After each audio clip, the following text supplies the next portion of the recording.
দিনহাটাতে সেখানেই তৃণমূল ছেড়ে বিজেপিতে যোগদান প্রায় 20টি পরিবার তারা বিজেপিতে যোগদান করেছে। দিনহাটার এই ঘটনা, সেখানেই তৃণমূল ছেড়ে এবার বিজেপিতে যোগদান। সামনেই লোকসভা নির্বাচন, সেই নির্বাচনের আগেই এবার ঘাসফুল শিবিরে ভাঙন, যেখানে ঘাসফুল শিবির ছেড়ে পদ্ম শিবিরে যোগদান করলো প্রায় 30টি পরিবার। তৃণমূলের সহ সভাপতি ও 20টি পরিবার বিজেপিতে যোগদান করে। দিনহাটার আটিয়াবাড়ির 235 নম্বর বুথের এই ঘটনা। দিনহাটাতে তৃণমূল ছেড়ে বিজেপিতে যোগদান তৃণমূলের সহ সভাপতি এবং 20টি পরিবার আজ বিজেপিতে যোগদান করে। সেই ছবি এই মুহূর্তে দেখাচ্ছি আপনাদেরকে, যেখানে সামনেই রয়েছে লোকসভা নির্বাচন, তার আগেই ঘাসফুল শিবিরে ভাঙন। বিজেপিতে যোগদান করলো দিনহাটাতে তৃণমূলের সহ সভাপতি এবং 20টি পরিবার।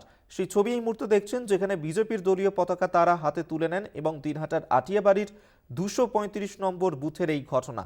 সেখানেই তৃণমূলের অন্তরে ভাঙন, বিজেপিতে যোগদান করলো প্রায় 20টি পরিবার।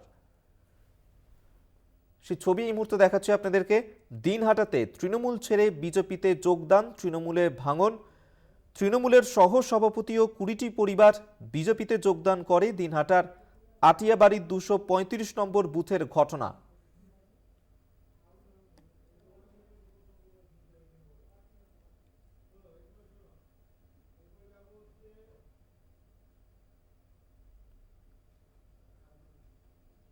দিনহাটায় তৃণমূল ছেড়ে বিজেপিতে যোগদান, তৃণমূলের সহ সভাপতি ও 20টি পরিবার বিজেপিতে যোগদান করল। দিনহাটার আটিয়াবাড়ির 235 নম্বর বুথের ঘটনা।